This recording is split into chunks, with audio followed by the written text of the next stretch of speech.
กินอยู่นอกเด้อนี่เด้ออากาศเนี่ยงามดีมื้อนี้อากาศนี่ว่าได้ทำความสะอาดหลังบ้านก็ได้ยังหกอยู่พันได้เมียนเครื่อง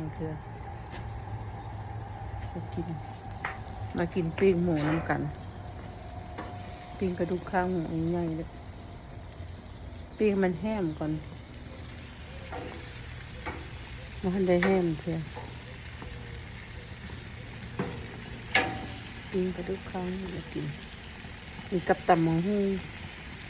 ก็จะกินตำกับปุ้นกินได้ใส่น้ำบาร์บีคิวหลายเพิ่นมันละแดงจริงๆด้วย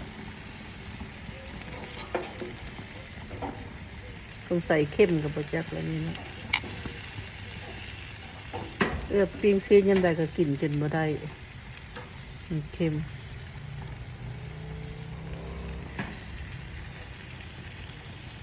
ปิ้งหมูปิ้งหมูน้ำกันเด้อ